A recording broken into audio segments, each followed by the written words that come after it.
Page number 72। बम के धमाके से असेंबली के सभी लोग और चौकसी के लिए तैनात पुलिस भी इतनी घबरा गई थी कि दर्शकों की गैलरी पूरी खाली हो जाने के बाद भी कुछ देर तक किसी ने भी भगत सिंह और दत्त की ओर जाने का साहस नहीं किया। पहली बात तो यह थी कि भगत सिंह और दत्त दर्शकों की भीड़ से के साथ बाहर निकल जा सकते थे और उसके बाद भी निकलने का काफ़ी समय था। पिस्तौल और 12 कारतूस अभी इन लोगों के पास मौजूद थे। इन पर चलाए गए मुकदमों में पुलिस के गवाहों के बयान के आधार पर जज ने अपने फैसले में यह भी कहा था कि यदि अभियुक्त चाहते तो उनसे बचकर भाग जाने के लिए काफ़ी अवसर था। यह तो पहले से ही निश्चित था कि उन्हें भाग कर बचना नहीं था, बल्कि अपनी बात कह सकने का अवसर पैदा करना है। भगत सिंह और दत्त के काफ़ी देर तक गैलरी में निश्चिंत खड़े रहने पर सार्जेंट टेरी ने आकर उनसे प्रश्न किया, क्या यह तुम इन लोगों ने किया था? भगत सिंह ने स्वीकार किया। गोली भरा पिस्तौल अब भी उनके हाथ में था। वह चाहते तो उस गोरे सार्जेंट को वहीं ठंडा कर देते, परंतु हिंसप्रस की युद्ध घोषणा अंग्रेज व्यक्तियों के विरुद्ध नहीं बल्कि अंग्रेजी साम्राज्यशाही व्यवस्था के विरुद्ध थी। भगत सिंह उस समय के लिए निश्चित अपना काम कर चुके थे। अलबत्ता अगर सर शूस्टर डेस्क के नीचे न छिप जाते तो उन पर गोली अवश्य चलाते। सर शूस्टर पर गोली चलाने का कारण यह था कि वे असेंबली में ब्रिटिश शासन व्यवस्था के मुख्य प्रतिनिधि के रूप में थे।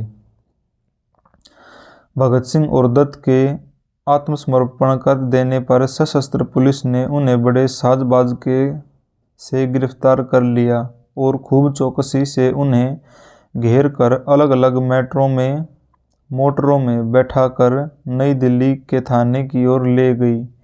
जो पर्चे उन्होंने फेंके थे वे उनके उद्देश्य की एक जोशीली घटना से हटाकर एक महान राष्ट्रीय कार्यक्रम का रूप देते थे और इसलिए वे सब बटोर लिए गए और पूरा प्रयत्न किया गया कि उनकी गंध भी बाहर न जाए।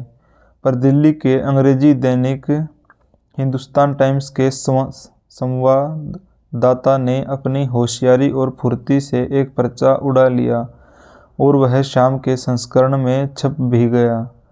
कोतवाली में जब उनसे अपना बयान देने को कहा तो उन्होंने जवाब दिया कि हमें पुलिस के सामने कोई बयान नहीं देना है। जो कुछ कहना है हम अदालत के सामने ही कहेंगे। पुलिस ने उन्हें दिल्ली जेल भेज दिया। वहाँ से उन्होंने अपने पिता को यह पत्र लिखा। दिल्ली जेल, 24 अप्रैल 1929। पूज्य पिताजी महाराज, वंदे मातरम। अर्ज है कि 22 अप्रैल को पुलिस ने हवालात से दिल्ली जेल में तब्दील कर दिए गए थे और इस वक्त दिल्ली में ही हैं। मुकदमा 7 मई को जेल के अंदर ही शुरू होगा। करीबन 1 माह में सारा ड्रामा खत्म हो जाएगा। ज़्यादा फिक्र करने की ज़रूरत नहीं है। मुझे मालूम हुआ कि आप यहाँ तशरीफ़ लाए थे और वकील वगैरह से बातचीत की थी और मुझसे मिलने की कोशिश भी की थी, मगर तब सब इंतज़ाम न हो सका। कपड़े मुझे परसों मिले। मुलाकात आप जिस दिन तशरीफ़ लाएं हो सकेगी। वकील वगैरह की कोई ख़ास ज़रूरत नहीं है। 2-1 आमुद पर थोड़ा सा मशवरा लेना चाहता हूँ, मगर वह कोई ख़ास अहमियत नहीं रखते। आप खामखा ज़्यादा तकलीफ़ न कीजिएगा। अगर आप मिलने आएँ तो अकेले ही आइएगा। वालदा साहिब को साथ न लाइएगा। खामखा वह रो देंगी और मुझे भी तकलीफ़ ज़रूर होगी। घर के सब हालात आपसे मिलने पर मालूम हो सकेंगे। हाँ, अगर हो सके तो गीता रहस्य, नेपोलियन की मोटी सुआने उम्री अर्थात जीवन चरित्र को आपको और कुतुब में मिल जाएगी। अंग्रेजी के कुछ आला नावल लेते आइएगा। द्वारकादास लाइब्रेरी वालों से शायद कुछ नावल मिल सकें। खैर, देख लीजिएगा। वालदा साहिब, भाभी साहिब, माता जी अर्थात दादी जी और चाची साहिब के चरणों में नमस्कार। रणवीर सिंह और कुलतार सिंह को नमस्ते। बापूजी अर्थात दादाजी के चरणों में नमस्कार अर्ज कर दीजिएगा। इस वक्त पुलिस हवालात और जेल में हमारे साथ निहायत अच्छा सलूक हो रहा है। आप किसी किस्म की फ़िक्र न कीजिएगा। मुझे आपका एड्रेस मालूम नहीं है, इसलिए इस पते अर्थात कांग्रेस दफ्तर पर लिख रहा हूँ। आपका ताबेदार भगत सिंह। 3 मई 1929 को सरदार किशन सिंह दिल्ली जेल में भगत सिंह से मिले। बैरिस्टर आसफ अली भी उनके साथ थे। सरदार किशन सिंह पूरी ताकत और ढंग से मुकदमा लड़ने के पक्ष में थे, पर भगत सिंह बचाव की दृष्टि से मुकदमा लड़ने के विरुद्ध थे। श्री आसफ अली ने उन्होंने कुछ कानून पूछे और बातचीत समाप्त हो गई। भाग 12। नाटक प्रारंभ हो गया। 7 मई 1929 को एडिशनल मजिस्ट्रेट मिस्टर पूल की अदालत में जेल में ही सुनवाई प्रारंभ हुई। चुने हुए पत्र प्रतिनिधि और अभियुक्तों के निकट संबंधियों और वकीलों के अतिरिक्त और किसी को अदालत में नहीं आने दिया गया। सरकार ने अपना पक्ष प्रस्तुत किया, पर भगत सिंह ने कहा, हम लोग अपना बयान सेशन जज की अदालत में देंगे। इसलिए केस भारतीय दंड विधान की धारा 3 के अधीन सेशन जज मिस्टर मिडल्टन की अदालत में भेज दिया गया। दिल्ली जेल में 4 जून 1929 को सुनवाई शुरू हुई। सरकारी गवाहों के बयान के बाद भगत सिंह ने अपने और बटुकेश्वर दत्त की ओर से 6 जून 1929 को यह ऐतिहासिक बयान दिया। हमारे विरुद्ध गंभीर अपराधों के आरोप लगाए गए हैं। हम इस समय अपने आचरण का स्पष्टीकरण करना चाहते हैं। इस संबंध में निम्न प्रश्न उठते हैं। क्या सदन में बम फेंके गए थे? यदि ऐसा हुआ तो इनका क्या कारण था? निम्न न्यायालय ने जिस प्रकार आरोप लगाया है वह सही है अथवा नहीं? प्रथम प्रश्न के पूर्वार्ध के लिए स्वीकारात्मक है, परंतु कुछ साथियों ने घटना का असत्य विवरण प्रस्तुत किया है। हम बम फेंकने का दायित्व स्वीकार करते हैं, अतः हम अपेक्षा करते हैं कि हमारे इस वक्तव्य का सही मूल्यांकन किया जा सकेगा। उदाहरणार्थ, हम इस बात का संकेत करना चाहते हैं कि उन्होंने हम में से एक के हाथ से पिस्तौल छीन ली। जानबूझकर बोला गया असत्य है। वस्तुतः जिस समय हमने आत्मसमर्पण किया उस समय हम दोनों में से किसी के पास पिस्तौल नहीं थी। जिन साथियों ने यह कहा कि उन्होंने हमें बम फेंकते हुए देखा, उन्हें बेसिर पैर का झूठ बोलने में कोई झिझक नहीं आई। हमें आशा है कि लोगों का ध्येय न्यायिक शुद्धता तथा निष्पक्षता की रक्षा करना है। वे इन तथ्यों से स्वयं निष्कर्ष निकालेंगे। साथ ही हम स्वीकार करते हैं कि अभी तक सरकारी पक्ष ने औचित्य की रक्षा की है तथा न्यायालय ने न्यायपूर्ण रवैया अपनाए रखा है। प्रथम प्रश्न के उत्तरार्ध का उत्तर कुछ विस्तार से देना होगा, जिससे कि हम उन प्रयोजनों और परिस्थितियों को एक पूर्ण और खुले रूप से स्पष्ट कर सकेंगे जिनके परिणाम स्वरूप यह घटना हुई है, जिसने अब ऐतिहासिक स्वरूप ले लिया है। जेल में हमारे साथ पुलिस अधिकारियों ने भेंट की। उनमें से कुछ ने जब हमें यह बताया कि विचाराधीन घटना के पश्चात दोनों सदनों के संयुक्त अधिवेशन को संबोधित करते हुए लॉर्ड इरविन ने यह कहा कि हम लोगों ने बम फेंककर किसी व्यक्ति पर नहीं, वरन स्वयं एक संविधान पर आक्रमण किया है, उस समय तुरंत हमें यह आभास हुआ कि उस घटना के वास्तविक महत्व का सही मूल्यांकन नहीं किया गया है। मानपत्र के प्रति हमारा प्रेम किसी से भी कम नहीं है, अतः किसी व्यक्ति के प्रति विद्वेष रखने का प्रश्न ही नहीं उठता। इसके विरुद्ध हमारी दृष्टि में मानव जीवन इतना पवित्र है कि उस पवित्रता का वर्णन शब्दों में नहीं किया जा सकता। समाजवादी दीवान चमनलाल ने हमें जघन्य, आक्रमणकारी और देश के लिए अपमानकारक बताया है। साथ ही लाहौर के समाचार पत्र ट्रिब्यून तथा कुछ अन्य लोगों की यह धारणा भी असत्य है कि हम उन्मुक्त हैं। हम नम्रतापूर्वक यह दावा करते हैं कि हमने इतिहास, अपने देश की परिस्थिति तथा मानवीय आकांक्षाओं का गंभीरतापूर्वक अध्ययन किया है एवं पाखंड से घृणा करते हैं। हमारा ध्येय उस संस्था के प्रति अपना व्यवहारिक प्रतिरोध प्रकट करना था जिसने अपने आरंभ से केवल अपनी निरुपयोगिता का ही नहीं वरन हानि पहुंचाने की दूरगामी शक्ति का भी नग्न प्रदर्शन किया है। हमने जितना अधिक चिंतन किया है, हम उतने ही अधिक इस परिणाम पर पहुँचे हैं कि इस संस्था अर्थात विधानमंडल के अस्तित्व का प्रयोजन संसार के समक्ष भारतीय दीनता और असहायता का प्रदर्शन करना है तथा यह एक अनुत्तरदायी एवं स्वेच्छाचारी शासन की दमनकारी सत्ता की प्रतीक बन गई है। जनता के प्रतिनिधियों की राष्ट्रीय मांग को बार बार रद्दी की टोकरी में फेंक दिया जा रहा है। सदन द्वारा पारित पवित्र प्रस्तावों को तथाकथित भारतीय संसद के फर्श पर निरादरपूर्वक पांवों तले कुचला जा रहा है। दमनकारी एवं स्वेच्छाचारी कानूनों के निवारण से संबंधित प्रस्तावों की सबसे अधिक महत्वपूर्ण उपेक्षा की गई तथा निर्वाचित प्रतिनिधियों ने जिन सरकारी कानूनों और प्रस्तावों को अस्वीकार कर दिया, उनको भी सरकार द्वारा स्वेच्छापूर्वक स्वीकृति प्रदान की जा रही है।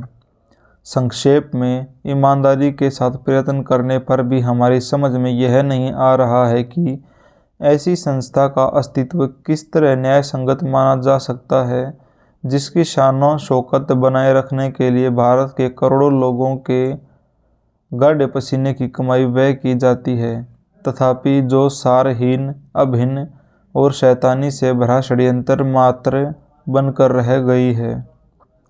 इसी प्रकार हम उन नेताओं की मनोवृत्ति के औचित्य को समझ नहीं पा रहे हैं जो भारत के इस असहाय पराधीनता के पूर्व नियोजित प्रदर्शन कर सार्वजनिक समय और धन नष्ट करते रहे हैं। हम इस विषय में तथा ट्रेड डिस्ट्रीब्यूट विधेयक प्रस्तुत किए जाने के समय श्रमिक नेताओं की व्यापक गिरफ्तारियों पर गंभीरता से चिंतन करते रहे हैं और जब इस विषय पर होने वाले विवाद की आंखों देखी जानकारी प्राप्त करने के लिए हम असेंबली में आए तो हमारी यह धारणा और भी पुष्ट हो गई कि भारत के करोड़ों मेहनतकशों को एक ऐसी संस्था से कुछ भी प्राप्त नहीं हो सकता जो शोषकों की दम घोटने वाली सत्ता और असहाय श्रमिकों की पराधीनता का एक खतरनाक स्मारक मात्र बनकर रह गई है। अंततः समूचे देश के प्रतिनिधियों को इस प्रकार अपमानित किया गया है जिसे हम अमानवीय और बर्बर कहते हैं। साथ ही देश के करोड़ों भूखे और दरिद्र लोगों को उनके मौलिक अधिकारों तथा आर्थिक हित के एकमात्र साधन से वंचित कर दिया गया है। कोई भी ऐसा व्यक्ति जिसके हृदय में मूक और पराधीन श्रमिकों की दुर्दशा के प्रति हमारे जैसी सहानुभूति है, इस दृश्य को शांतिपूर्वक नहीं देख सकता तथा जिसके हृदय में उन श्रमिकों के प्रति करुणा है जिन्होंने उन शासकों के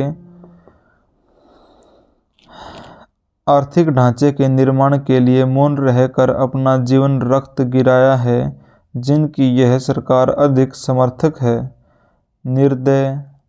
निर्दलन के फलस्वरूप उठने वाले आत्मा के कंदन को दबा नहीं सकता। परिणामतः हमने गवर्नर जनरल की कार्यकारी परिषद के भूतपूर्व विधि सदस्य स्वर्गीय श्री C.R. दास के उन शब्दों से प्रेरणा ग्रहण की जो उन्होंने अपने पुत्र के नाम एक पत्र में लिखे थे और जिनका तात्पर्य यह था कि इंग्लैंड को उनके दुख स्वप्न से जगाने के लिए बम आवश्यक है और हमने उन लोगों की ओर से प्रतिरोध प्रकट करने के लिए असेंबली के फर्श पर बम फेंका जिनके पास अपनी हृदय विदारक कथा की अभिव्यक्ति का कोई दूसरा मार्ग नहीं रह गया है। हमारा एकमात्र उद्देश्य यह था कि हम बहरों को अपनी आवाज़ सुनाएं और समय की चेतावनी उन लोगों तक पहुंचाएं जो उसकी उपेक्षा कर रहे हैं। दूसरे लोग भी हमारी तरह ही सोचते रहे हैं और यद्यपि भारतीय जाति ऊपर से एक शांत समुद्र की भांति दिखाई दे रही है, तथापि भीतर ही भीतर एक भयंकर तूफान उफन रहा है।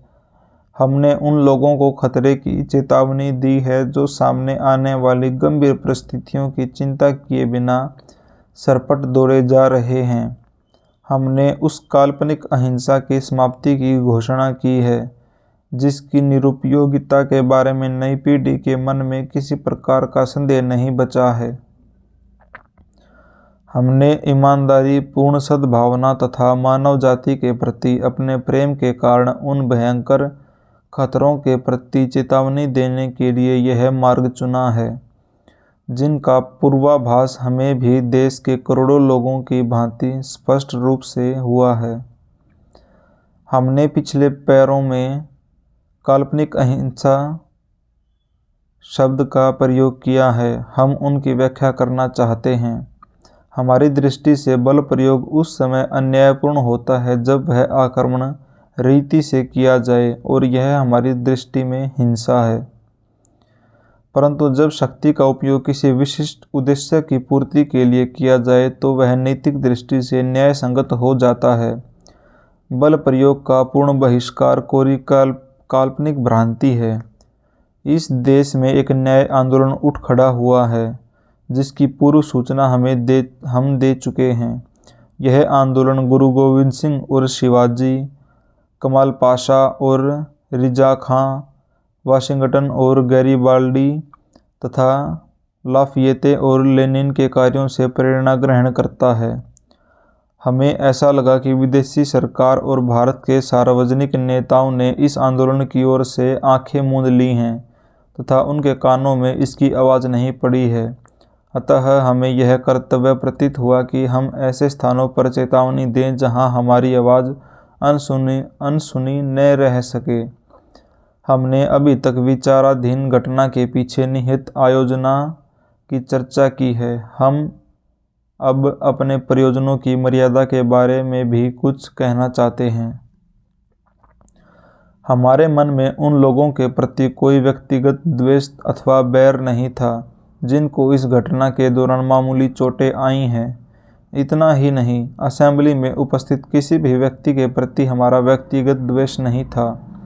हम तो यहाँ तक कह सकते हैं कि हम मानवीय जीवन को शब्दातीत रूप में पवित्र मानते हैं तथा किसी को चोट पहुँचाने के बजाय मानव जाति की सेवा के लिए हम अपने प्राण देने को तत्पर हैं। हम साम्राज्यवादी सेनाओं के उन बढ़ैत सैनिकों की भांति नहीं हैं जो हत्या करने में रस लेते हैं। इसके विपरीत हम मानव जीवन की रक्षा का प्रयत्न करेंगे। इसके बावजूद हम स्वीकार करते हैं कि हमने जानबूझकर असेंबली भवन में बम फेंका। तथ्य स्वयं मुखर है तथा हमारा अनुरोध है कि हमारे प्रयोजनों को हमारे कार्य के परिणाम से ही आंका जाना चाहिए, न कि काल्पनिक परिस्थितियों और पूर्व मान्यताओं के आधार पर। सरकारी विशेषज्ञ द्वारा दिए गए प्रमाणों के बावजूद सत्य यह है कि हमने असेंबली भवन पर जो बम फेंके उनसे एक खाली बेंच को मामूली क्षति पहुंची और 1 दर्जन से भी कम लोगों को मामूली सी खरोंचें आई। सरकार के वैज्ञानिकों ने इसे एक चमत्कार कहा है, परंतु हमारी दृष्टि में यह एक पूर्ण वैज्ञानिक प्रक्रिया है। पहली बात तो यह है कि 2 बम डेस्कों और बेंचों के बीच की खाली जगह में फटे। दूसरा यह कि जो लोग विस्फोट से केवल 2 फुट की दूरी पर थे, जैसे श्री राव, श्री शंकर राव तथा श्री जॉर्ज शूस्टर, उन लोगों को या तो बिल्कुल चोट नहीं आई या केवल कुछ खरोंचें आई। यदि बमों के भीतर कुछ पोटेशियम क्लोरेट और पिकरेट के प्रभावशाली तत्व भरे होते तो उन्होंने अवरोधों को खंडित कर दिया होता तथा विस्फोट स्थल से कई गज की दूरी पर बैठे बहुत से लोग आहत हो गए होते एवं अन्य उनके भीतर उससे भी अधिक विस्फोट और प्रभावशाली तत्व भरे होते तो वे विद्यमान सभा के अधिकांश सदस्यों की जीवन लीला को समाप्त कर सकते थे। हम यह भी कर सकते थे कि हम उन्हें सरकारी बॉक्स में फेंकते जहां महत्वपूर्ण लोग बैठे थे, और आखिरकार हम यह भी कर सकते थे कि उस समय अध्यक्ष दीर्घा में बैठे हुए सर जॉन साइमन पर चोट करते, जिसके दुर्भाग्यपूर्ण कमीशन से देश के सभी विवेकवान लोग घृणा करते हैं। परंतु हमारा प्रयोजन यह सब नहीं था, और बमों का जिस प्रयोजन के लिए निर्माण किया गया था उन्होंने उससे अधिक काम नहीं किया। इसमें कोई चमत्कार नहीं था। हमने जानबूझकर यह ध्येय निश्चित किया था कि सभी लोगों का जीवन सुरक्षित रहे।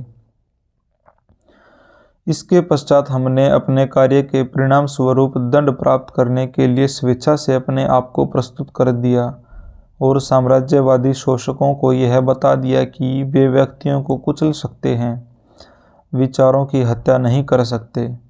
दो महत्वहीन इकाइयों को कुचल देने से राष्ट्र नहीं कुचला जा सकता। हम इस ऐतिहासिक निष्कर्ष पर बल देना चाहते हैं कि फ्रांस में लेटर्स डेकेंटेट तथा बेलस्टाइल्स घटनाओं से क्रांतिकारी आंदोलन को कुचला नहीं जा सका, और फांसी की सस्ती साइबेरिया में बिछाई मॉडर्न रूसी क्रांति की ज्वाला को बुझा नहीं सकी। इसी प्रकार यह भी असंभव है कि अध्यादेश और सुरक्षा विधेयक भारतीय स्वाधीनता की लपटों को बुझा सकें। षड्यंत्रों का भेद खोजने, उनकी जोरदार शब्दों में निंदा करने तथा महत्तर आदर्शों का स्वप्न देखने वाले सभी नौजवानों को फांसी के तख्ते पर चढ़ा देने से क्रांति की गति अवरुद्ध नहीं की जा सकती। यदि हमारी इस चेतावनी की उपेक्षा नहीं की गई तो यह जीवन की हानि और व्यापक उत्पीड़न को रोकने में सहायक सिद्ध हो सकती है। यह चेतावनी देने का भार हमने स्वयं अपने कंधों पर और कर्तव्य का पालन किया है। निम्न न्यायालय में भगत सिंह से पूछा गया था कि क्रांति से वह क्या समझते हैं। प्रश्न के उत्तर में उन्होंने कहा था, क्रांति में घातक संघर्ष क्यों? यह इसलिए कि उनके प्रयत्नों का प्रेरक एक ऊंचे दर्जे का उद्देश्य था। उस युग के शासकों ने उनके उद्देश्य को नहीं पहचाना, उन्होंने उनके बाहरी व्यवहार को ही देखा। लेकिन उस समय से लेकर इस समय तक 19 शताब्दियाँ बीत चुकी हैं। क्या हमने तब से लेकर अब तक कोई तरक्की नहीं की? क्या हम ऐसी गलतियां दोहराएंगे? अगर ऐसा हो तो इंसानियत की कुर्बानियां, महान शहीदों के प्रयत्न बेकार रहे, और आज भी हम उसी स्थान पर हैं जहां आज से 20 शताब्दियां पहले थे। कानूनी दृष्टि से उद्देश्य का प्रश्न खास महत्व रखता है। जनरल डायर का उदाहरण लीजिए। उन्होंने गोली चलाई और सैकड़ों निरपराध और निशस्त्रहीन व्यक्तियों को मार डाला, लेकिन फौजी अदालत ने उन्हें गोली का निशाना बनाने के हुक्म की जगह लाखों रुपए इनाम दिए। एक और उदाहरण पर ध्यान दीजिए। श्री खड़ग बहादुर सिंह ने, जो एक नौजवान गोरखा है, कलकत्ता में एक अमीर मारवाड़ी को छुरे से मार डाला। यदि उद्देश्य को एक तरफ रख दिया जाए तो खड़ग सिंह को मौत की सज़ा मिलनी चाहिए थी, लेकिन उसे कुछ वर्ष कैद की सज़ा दी गई और अवधि से बहुत पहले मुक्त कर दिया गया। क्या कानून में कोई दरार रखनी थी जो उसे मौत की सज़ा न दी गई, या उसके विरुद्ध हत्या का अभियोग सिद्ध नहीं हुआ? उसने हमारी ही तरह अपना अपराध स्वीकार किया था, लेकिन उसका जीवन बच गया और वह स्वतंत्र है। मैं पूछता हूँ, उसे फांसी की सज़ा क्यों न दी गई? उसका कार्य नपा तुला था। उसने पेचीदा ढंग से तैयारी की थी। उद्देश्य की दृष्टि से उसका कार्य हमारे एक्शन की दृष्टि से ज़्यादा खतरनाक और संगीन था। उसे इसलिए बहुत नर्म सज़ा मिली क्योंकि उसका मकसद नेक था। उसने समाज को एक ऐसी झोंक से छुटकारा दिलाया जिसने कई एक सुंदर लड़कियों का खून चूस लिया था। श्री खड़ग सिंह को महज कानून की प्रतिष्ठा बचाए रखने के लिए कुछ वर्षों की सज़ा दी गई। यह सिद्धांतों का विरोध है, जो कि यह है, कानून आदमियों के लिए है, आदमी कानून के लिए नहीं है। इन दशाओं में क्या कारण है कि हमें वे रियायतें न दी जाएं जो श्री खड़ग बहादुर सिंह को मिली थी, क्योंकि उसे नर्म सज़ा देते हुए उसका उद्देश्य दृष्टि में रखा गया था। अन्यथा कोई भी व्यक्ति जो दूसरे को कत्ल करता है फांसी की सज़ा से नहीं बच सकता। क्या इसलिए हमें आम कानूनी अधिकार नहीं मिल रहा कि हमारा कार्य हुकूमत के विरुद्ध था, या इसलिए कि इस कार्य का राजनीतिक महत्व है? माय लॉर्ड, इन दिशाओं में मुझे यह कहने की आज़ादी दी जाए कि जो हुकूमत इन कमीनी हरकतों में आश्रय खोजती है, जो हुकूमत व्यक्ति के कुदरती अधिकार छीनती है, उसे जीवित रहने का कोई अधिकार प्राप्त नहीं है। अगर वह कायम है तो अराजी तौर पर, और हजारों बेगुनाहों का खून उसकी गर्दन पर है। यदि कानून उद्देश्य नहीं देखता तो न्याय नहीं हो सकता, और न्याय न ही स्थायी शांति स्थापित हो सकती है। आटे में संख्या मिलाना जुर्म नहीं, बशर्ते कि इसका उद्देश्य चूहों को मारना हो। लेकिन यदि इससे किसी आदमी को मार दिया जाए तो यह कत्ल का अपराध बन जाता है। लिहाजा ऐसे कानूनों पर जो युक्ति पर आधारित नहीं और न्याय के सिद्धांत के विरुद्ध हैं, उन्हें समाप्त कर देना चाहिए। ऐसे ही न्याय विरोधी कानूनों के प्रति बड़े बड़े श्रेष्ठ बौद्धिक लोगों ने बगावत के कार्य किए हैं। हमारे मुकदमे के तथ्य बिल्कुल सादा हैं। 8 अप्रैल 1929 को हमने सेंट्रल असेंबली में 2 बम फेंके। उनके धमाकों से चंद लोगों को खरोंचें आई। चैम्बर में हंगामा हुआ। सैकड़ों दर्शक और सदस्य बाहर निकल गए। कुछ देर बाद खामोशी छा गई। मैं और साथी B.K. दत्त खामोशी के साथ दर्शक गैलरी में बैठे रहे और हमने स्वयं अपने आप को प्रस्तुत किया कि हमें गिरफ्तार कर लिया जाए। हमें गिरफ्तार कर लिया गया, अभियोग लगाए और हत्या के अपराध में सज़ा दी गई। लेकिन बमों से 4-5 आदमियों को मामूली सा नुकसान पहुंचा, और जिन्होंने यह अपराध किया उन्होंने बिना किसी किस्म के हस्तक्षेप के अपने आप को गिरफ्तारी के लिए पेश कर दिया। सेशन जज ने स्वीकार किया कि यदि हम भागना चाहते तो भागने में सफल हो सकते थे। हमने अपना अपराध स्वीकार किया और अपनी स्थिति स्पष्ट करने के लिए बयान दिए। हमें सज़ा का भय नहीं है, लेकिन हम नहीं चाहते कि हमें गलत तौर पर सज़ा समझा जाए। हमारे बयान से कुछ पैराग्राफ काट दिए गए हैं। यह वास्तविक स्थिति की दृष्टि से हानिकारक है। समग्र रूप से हमारे वक्तव्य के अध्याय से साफ प्रकट होता है कि हमारे दृष्टिकोण से हमारा देश एक नाजुक दौर से गुजर रहा है। इस देश में काफ़ी ऊंची आवाज़ में चेतावनी देने की ज़रूरत थी, और हमने अपने विचार के अनुसार चेतावनी दी है। संभव है कि हम गलती पर हों, हमारा सोचने का ढंग जज महोदय के सोचने के ढंग से भिन्न हो, लेकिन इसका अर्थ यह नहीं कि हमें विचार प्रकट करने की स्वीकृति न दी जाए और गलत बातें हमारे साथ जोड़ी जाएं। इनकलाब जिंदाबाद और साम्राज्यवाद मुर्दाबाद के संबंध में हमने जो व्याख्या अपने बयान में दी है, उसे उड़ा दिया गया है। हालांकि यह हमारे उद्देश्य का खास भाग है। इनकलाब जिंदाबाद से हमारा वह उद्देश्य नहीं था जो आमतौर से गलत अर्थ में समझा जाता है। पिस्तौल और बम इनकलाब नहीं लाते, बल्कि इनकलाब की तलवार विचारों की शान पर तेज होती है, और यही चीज़ थी जिसे हम प्रकट करना चाहते थे। हमारे इनकलाब का अर्थ पूंजीवादी युद्धों की मुसीबतों का अंत करना है।